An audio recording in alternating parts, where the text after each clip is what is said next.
Jadi di depan saya ini ada dua buah oli dengan merek yang sama dan mungkin sudah cukup familiar ya, ini MPX2. Nah, tetapi dengan harga yang berbeda ya. Ini yang satu, ini saya beli kemarin seminggu yang lalu itu di toko sini ya, di offline. Nah, kemarin dapat harga 75.000 tapi udah sekalian ganti kalau di bengkel ya. Dan yang satu ini saya beli online itu sudah 1 tahun yang lalu sebenarnya. Dan saya kaget juga, saya cek tokonya juga udah tutup sekarang. Nah, sekarang saya ingin melakukan pembandingan dulu dari segi kemasan ya, sebelum saya buka olinya. Nah, di sini kalau dari bagian depan ini sekilas enggak ada perbedaan ya. Tetapi biasanya saya perhatikan dari sisi sebelah samping sini ya. Nah, di sini udah terlihat jelas ya perbedaannya. Yang murah itu dia lebih tipis ya untuk bagian untuk melihat oli ini. Dan olinya juga lebih bening ya, sedangkan yang ini lebih tebal dan lebih gelap olinya. Di sini juga lebih panjang ya, sampai di bawah tutup sini. Yang sini nggak sampai ya, cuman segini. Nah, jelas ya kelihatan bedanya ya. Yang kiri itu mahal, yang kanan murah. Kemudian saya lihat juga untuk bagian belakangnya. Nah, di sini itu sekilas memang nggak ada perbedaan ya, tetapi kalau kita perhatikan di bagian bawah tutup atau ditutupnya itu nanti kelihatan jelas ya. Nah, di bagian tutup ini ada kayak nomor produksi gitu ya. Nah, di sini untuk bagian ketikannya itu ada sampai ke bawah sini ya. Jadi dia sampai ke segel. Sedangkan yang murah ini dia cuman di bagian atas ya. Bagian segelnya nggak begitu kena. Kemudian di bagian bawah tutup botol itu juga ada tangga lagi ya, seperti ini. Yang murah nggak ada ya. Nah, yang murah di bagian sini, di bawah sini. Kemudian saya lihat juga untuk bagian botol di bawahnya ya. Nah, di bagian bawah botol itu biasanya ada kayak jarum jam gitu ya. Nah, jarum itu menunjukkan bulan dan di dalamnya itu ada tulisan tahun ya, biasanya 24, 25 atau 26 gitu kan. Nah, seperti ini ya teman-teman ya. Tetapi saya cukup ragu sih sebenarnya kalau masalah bagian botol ini ya. Nah, seperti ini karena hampir mirip gitu kan. Kalau bagian bawah maksudnya ya, ada jamnya juga gitu kan, hampir sama gitu ya. Nah, sebenarnya yang paling mudah itu bisa kita scan barcode ya. Nah, ini coba saya scan dulu ya. Nah, untuk nyekannya itu sebenarnya gampang, cukup kita siapkan handphone seperti ini lalu kita buka Chrome ya. Nah, di sini ada kayak logo lensa. Nah, ini kita klik kemudian kita arahkan ke bagian barcode-nya. Nah, ini yang mahal ya, saya klik seperti ini. Nah, di sini muncul ya tulisan AHM anu apa nih, nggak kelihatan, bentar ya, saya deketin lagi. Nah, AHM.TO ya. Nah, seperti ini, AHM besar titik TO. Nah, kalau saya klik dia akan masuk ya. Nah, ini masuknya itu ke situs Honda teman-teman, bentar ya. Nah, seperti ini ya, UR valid ya. Nah, di sini ada tulisan 2 karena tadi pertama memang udah saya scan gitu kan. Nah, dia batas scan-nya itu 5 kali gitu. Jadi ini udah 2 kali saya scan. Nah, kemudian saya bandingkan yang murah ya. Nah, ini coba saya arahkan ke bagian barcode di bawah sini. Nah, di sini tulisannya AHM TO ya. Nah, yang tadi kan AHM besar titik TO gitu kan. Nah, coba saya klik ya. Kemana larinya gitu kan? Apakah ke Honda juga atau bukan gitu ya? Nah, di sini nggak bisa diakses teman-teman ya. Nah, saya ya cukup percaya, ya sedikit ragu juga masalah barcode ini gitu kan. Tetapi kemarin saya udah tanyain langsung ke pihak Hondanya, itu katanya ya bisa diandelin lah Mas kalau masalah scan barcode itu gitu. Nah, sekarang langsung saja saya lakukan untuk pengetesan olinya ya. Nah, di sini saya izin, saya nggak buka yang baru ya, tetapi ini tadi ada orang ganti, jadi ada sisanya dikit ya kan. Tetapi saya jamin untuk olinya ini oli mahal ya, sama kayak yang ini yang ada tulisan 75-nya sama persis, nggak ada bedanya ya, karena belinya juga satu toko gitu ya. Nah, sekarang saya tuang dulu ya untuk sisa oli yang sedikit ini ya. Yang penting kan ada olinya gitu kan. Nah, seperti ini ya, untuk olinya agak kuning, bening sih ya, bening, cuman agak apa ya, dibilang agak keemasan gitu sih. Nah, sekarang yang murah nih ya, saya buka gitu ya. Nah, saya ragu juga apakah oli ini kadaluarsa gitu kan, karena kan udah lama gitu ya, udah setahun yang lalu gitu. Nah, di sini gampang sekali ya kekelupas untuk putih-putih di botol. Kalau yang mahal itu dia lengket. Nah, di sini ada kayak hologram juga gitu kan. Nah, ini untuk gaya-gayaan aja sebenarnya. Nah, langsung aja saya buka ya. Nah, Untuk olinya itu seperti ini warnanya. Nah, dia agak kuning tapi agak pekat gitu ya. Kuning apa ya? Kuning kecoklatan lah menurut saya. Nah, kuning kecoklatan ya kan. Tetapi untuk hasil pengetesan ini sebenarnya nggak menjamin kualitas kedua oli ini ya. Karena ini saya cuman pengen tahu apakah ada perubahan gitu aja. Nah, ini saya ukur dulu ya untuk suhu di wajannya.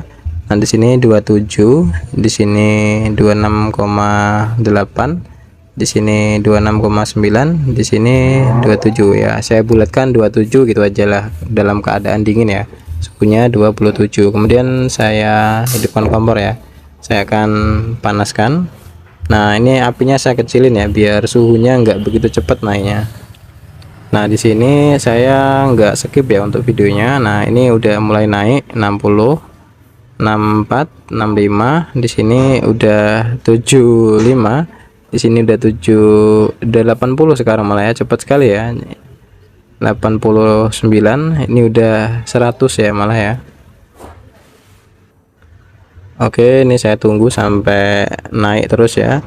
Ini target saya sekitar 200 derajat ya. Tetapi untuk motor sebenarnya nggak sampai segitu ya, paling maksimal itu 130, 140 itu udah kuat sekali motornya gitu ya. Rata-rata itu cuman 190, 110. Nah, seperti itu untuk suhu mesin kalau misal dipakai normal gitu ya. Nah, beda cerita kalau dipakai nanjak gitu. Nah, sekarang udah hampir 200 derajat ya. Nah, di sini udah mulai ngasap ya. Ini wajar sekali karena suhunya tinggi sekali ya. Ini sampai 211, 212 ya. Nah, 234. Nah, keren sih, masih bisa bertahan ya. Nah, di sini udah mulai kelihatan ya. Nah, saya cek lagi untuk suhunya sampai 230-an ya. Ini sampai 260 malah. Nah, sepertinya udah cukup ya, nanti malah kebakar semua ya. Nah, ini saya matikan kompornya. Nah, teman-teman bisa lihat sendiri untuk hasilnya ya. Yang murah itu berubah jadi bening dan yang mahal berubah jadi hitam. Nah, kalau saya boleh jujur, ini pertama kali saya lihat oli itu kalau dipanasin jadi bening gitu ya. Kalau umumnya itu oli memang warnanya hitam kalau udah panas atau dipakai jalan terus gitu ya. Nah, di sini saya cek suhunya, ini masih bertahan di 202, masih 200-an lah ini ya. Nah, kemudian ini saya tunggu sampai dingin dulu ya, apakah ada perubahan atau enggak gitu ya. Nah, ini saya skip dulu sampai dingin ya suhunya. Nah, ini udah dingin ya untuk suhunya. Saya coba ukur. Nah, di sini balik di 27 derajat ya. Dan enggak ada perubahan warna gitu kan, tetap seperti ini gitu. Saya kira tadi berubah jadi kuning yang bening ini ya, ternyata tetap seperti ini dia. Tetapi walaupun bening seperti ini ya, dia masih ada kekentalan itu ya, saya cek itu. Nah, sekarang saya akan lakukan pengetesan sekali lagi untuk oli yang murah ya. Nah, tetapi di sini saya cuma pemanasannya itu enggak kayak tadi ya sampai 200 derajat gitu, enggak. Saya akan panaskan seperti suhu di motor gitu ya. Jadi paling maksimal ya 130 derajatan lah gitu. Apakah oli ini tetap warnanya seperti ini atau berubah bening juga gitu kan. Nah, langsung saja untuk mempersingkat waktu saya langsung hidupkan kompornya ya, dan ini saya akan percepat sedikit untuk videonya. Oke, ini udah jalan sekitar 30 detikan ya. Coba saya kecilkan sedikit untuk apinya, dan saya akan ukur ya berapa suhu yang sekarang gitu ya. Nah, di sini udah hampir 100-an. Nah, ini kayak di motor ya, udah 100 derajat, 110. Nah, ini coba saya kecilkan lagi untuk apinya, dan saya paling akan matikan di 120-an ya. Ini udah 121. Oke, saya matikan dulu untuk kompornya. Nah, di sini coba saya ukur. Nah, ini 130, 126, 125 lah anggap ya. Nah, di sini oli nggak berubah jadi putih ya teman-teman ya. Jadi dia tetap kuning warnanya. Nah, olinya kayak gini ya. Ini yang hitam, yang bening, dan ada yang kuning gitu kan. Nah, kira-kira gimana ini untuk kualitas olinya gitu kan. Saya kurang paham masalah pelumas ini ya. Nah, kalau ada yang ahli di bidang pelumas, nah ini silahkan dijelaskan gitu kan, nggak masalah gitu. Di sini kan saya bukan pakar pelumas gitu ya, makanya saya nggak berani komentar gitu. Nah, ini untuk sisa terakhir ya, saya tambahkan lagi untuk oli yang mahal. Nah, di sebelah sini. Lalu saya akan panaskan sama seperti suhu yang 120 derajat tadi ya, seperti apa untuk perubahannya. Nah, ini saya percepat saja langsung ke suhu 80 ya. Nah, di sini udah 90. Nah, ini udah 100 malah ya. Nah, di 100 derajat itu apakah ada penguapan atau ada perubahan? Nah, di sini tetap ya, belum ada yang terjadi. Yang keluar asap tuh yang lama ya, yang hitam sama yang bening itu yang keluar asap. Nah, ini udah mulai keluar asap yang baru. Ini di suhu, wah ini kelewat ya sampai 160 ya. Nah, ini udah agak dingin ya di 130 derajatan ya. Nah, seperti ini untuk hasil akhirnya ya. Nah, yang baru ini seperti ini. Dia walaupun encer tapi netesnya tetap pelan ya. Ya, saya anggap masih ada yang melumasi gitulah ya. Nggak encer banget kayak air gitu enggak. Nah, coba saya ke sebelah. Nah, ini tetesannya lebih cepat ya teman-teman ya. Nah, seperti ini. Di atas air sedikit lah tetesannya ya. Nah, seperti ini ya. Nah, ini agak lambat ya. Nah, seperti ini ketika suhu masih 100 derajatan ini. Sedangkan yang bening, nah ini sama ya, sama kayak yang kuning di atasnya. Nah, yang ini walaupun gosong kayak gini, dia tetap kayak gini ya. Cair juga yang ini. Mungkin udah rusak kalau sampai 200 derajat ya. Itu menurut saya sih. Jadi kesimpulan untuk video ini itu sebenarnya nggak bisa dijadikan patokan ya, karena sebenarnya untuk pengetesan yang lebih akurat itu ya memang harus dites di motor dan dipakai jalan gitu kan. Nah, motor keadaan mesin sama-sama bersih, nah perjalanan sama, nah nanti dilihat dibongkar nah seperti apa untuk kondisi atau mungkin keausan di komponennya gitu kan. Tetapi setidaknya dengan saya melakukan pengetesan seperti ini, saya jadi tahu gitu kan. Nah, ternyata oli ini mampu bertahan ya, atau mungkin sedikit sekali penguapannya di suhu sampai 120 derajat ya. Dan itu menurut saya cukup aman kalau dipakai di motor, karena motor itu ya segitu suhunya gitu kan.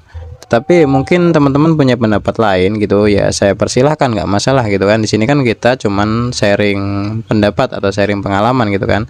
Ya, soal pilihan itu kembali ke teman-teman sendiri gitu kan, mau pakai oli yang mahal atau pakai oli yang murah itu bebas gitu kan.